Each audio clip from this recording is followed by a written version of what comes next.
Well, our SABC news reporter Patricia Visagie has been moving around in Pretoria. She's in Eesterus with regards to a community there who's feeling that they've been sent from pillar to post with regards to government and the private sector. Let's get the situation on the ground currently with regards to this. Patricia, very good morning to you. What's the latest?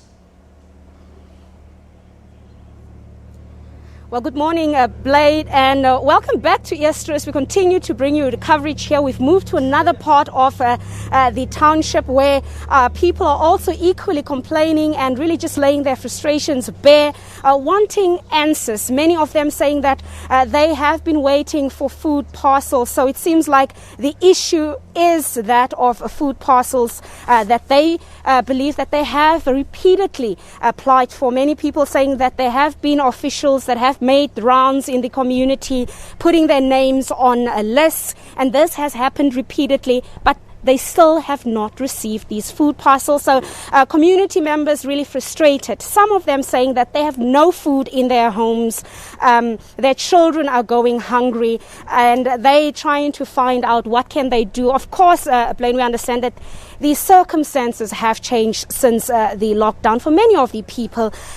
Some of the hustles that they previously, could engage in to make sure that they fill those gaps. You heard the gentleman there saying that the piece jobs, those odd jobs that they would normally do, like washing cars, doing gardens, and some of the people who work in the informal sector, people who are busy with recycling, they can't do those jobs that previously would ensure that there is food that they can put on the table. So their hope is pinned solely on these food parcels. So let's speak to one of the community members on this side of Eesterus, and this is Rosie Goodman.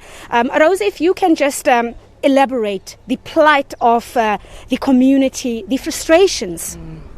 Good morning, everyone. The reason why I'm here is the Eesterus people is struggling. People is struggling. We're waiting for food parcels. A lot of people is waiting for food parcels from the government. And the people that's in charge, they doesn't give feedback to the people according to this food parcels. There's so many people who's taking people's names, ID numbers, phone numbers, but the people doesn't come back to the people. The only person who was coming back to the people who was also taking names about the food parcels was DJ JZD.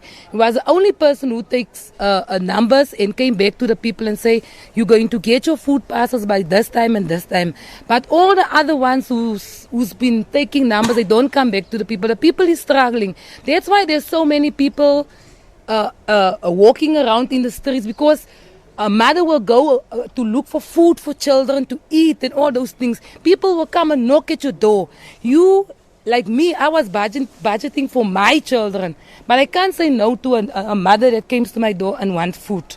So can the government please look into our community Eesterus, the Eesterus people? When you say the Eesterus people, why do you put emphasis on the Eesterus people in particular when perhaps this problem could be prevalent in the whole of Tshwane? Okay, if you're watching the news, there's so many different places. You see how the people is getting the food parcels. Even our neighbors, Mamelodi, they were getting their food parcels. But here in Eesterus, it's only the Muslim church that was giving food parcels to the old people. That's the only parcels that we know about that was given out to the Eesterus people. People are suffering. No one, I spoke to Noveen Pillay on social media, but she promised us from tomorrow, like this coming week, the food parcels will be given to the people. It were registered to give. If you're not registered, it's bad luck. Okay, let's hope that happens. Let's speak to another gentleman who says that he even went as far as engaging with some officials at the legislature just to get some answers. So if you can maybe just introduce yourself. My name is Ricardo Terry. I'm the chairperson of Eesterus Action Organization. Patricia, let's start. I think we need to start here.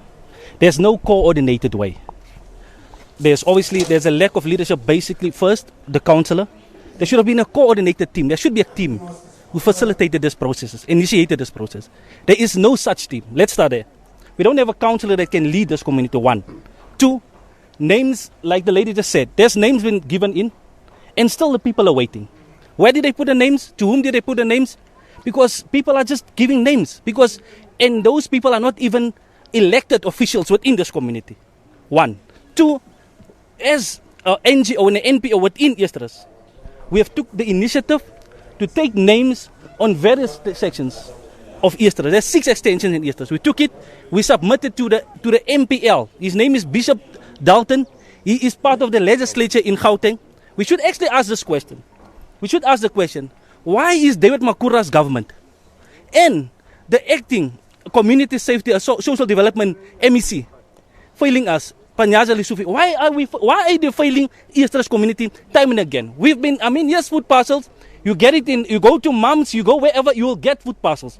Why are they failing this community? But let's be fair. Is it the acting MEC for social development, Mr. Panyaza Lesufi's fault, or could it be that maybe there is a community glitch? Maybe there's not proper communication and coordination that you, as you've referred, on ground level, or maybe there's something fishy happening. Maybe there's unlawfulness happening with the food parcels, which we cannot necessarily pin on Mr. Lesufi. It's one of two.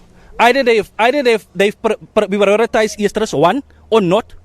Two, or the officials that came here and masqueraded as taking names of individuals and of all the sections in Eesterus. They took this food parcels, yes or no. So we will not know, one. Two, and three as well. We follow processes, due processes, because we have an MPL within the legislature. We have submitted to support at gauteng.gov.za all the names. So I'm saying, so why is the government, whether it's the acting MEC or the person in charge of the province, David Makura? So I'm saying, this is the questions we should actually ask. Because we follow due processes and the system is still failing this community, not only in regards to food parcels, in generally. Christopher was right. We have more than 80% of young people which is unemployed.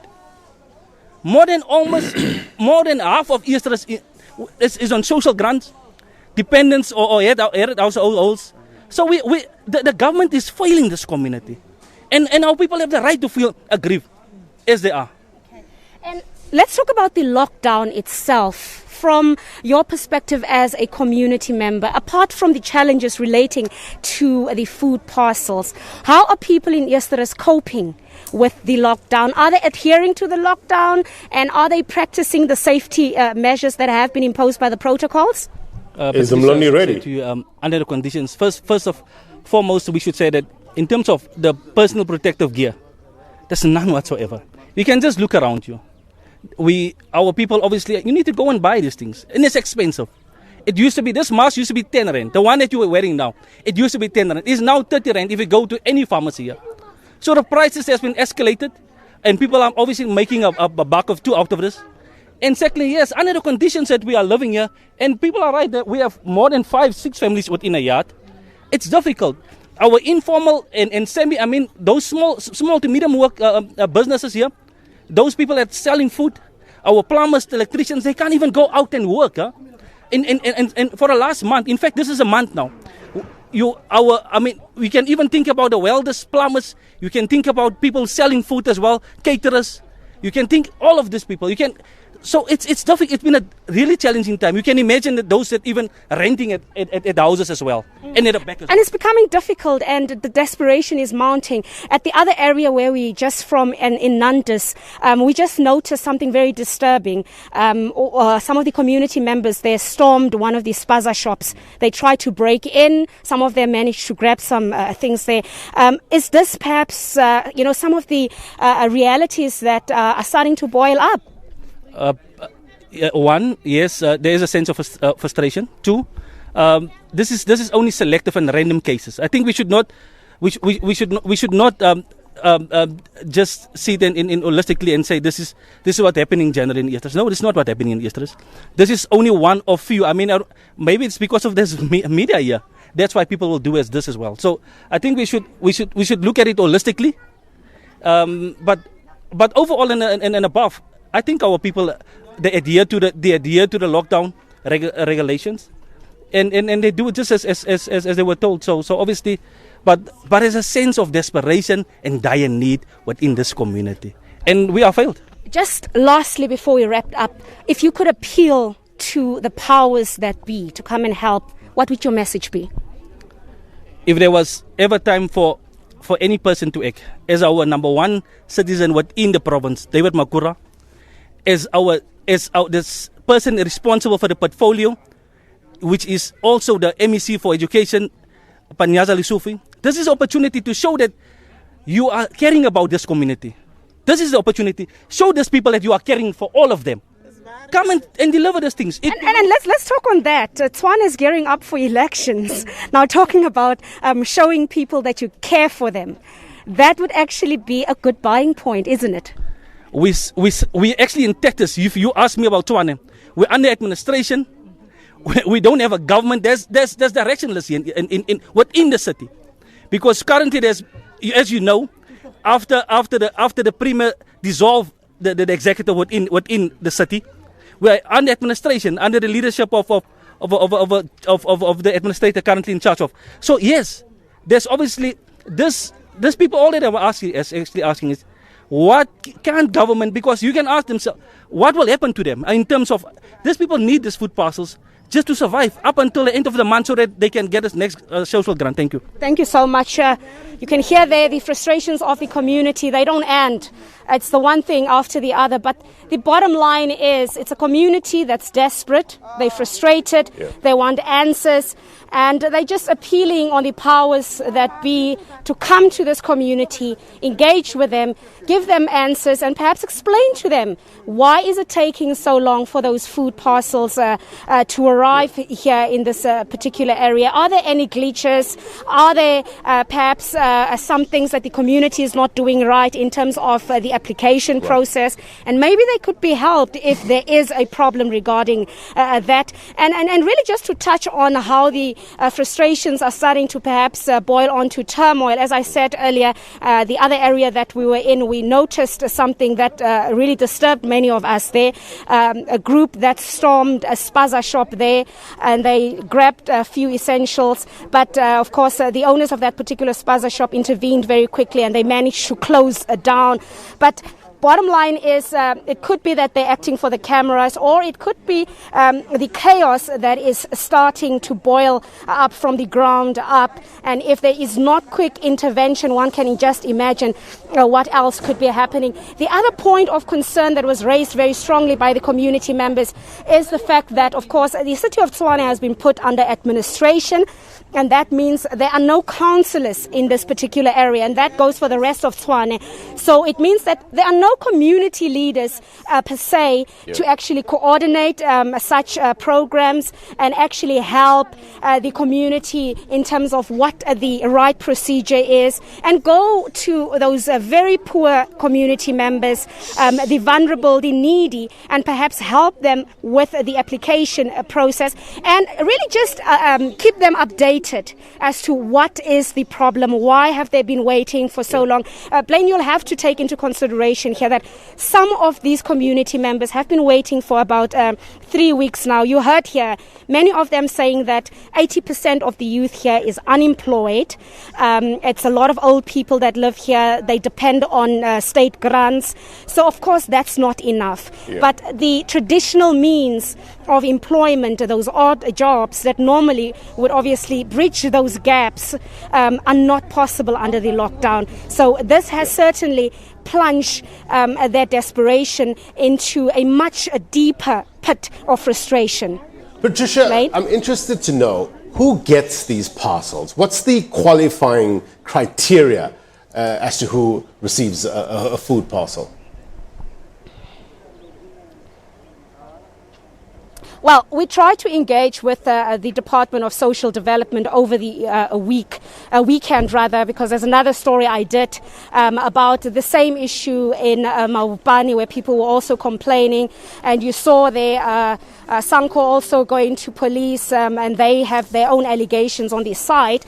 But from what I understand, the information that we managed to get from Social Development is that anyone who gets, I think, less than 3.5 combined income per family, those are the families that would qualify for these food parcels. And if you think about social grants, I think your older people are getting about 1,800 and your child grant. So none of that really gives you that 3.5. So it technically means that a whole lot of people do qualify. If you look at that amount that has been stipulated, it would be your elderly people, it would be unemployed people. It's actually, in a nutshell, people that are all affected by the triple challenges of unemployment, inequality, and poverty. Patricia, those are more or less the people who qualify, and hence people are up in arms. All right, Patricia, thank you very much indeed. We'll have to leave it there. Patricia Visagie, live for us in Eesterus, Pretoria. Thank you very much indeed for your reporting. I want to get your call.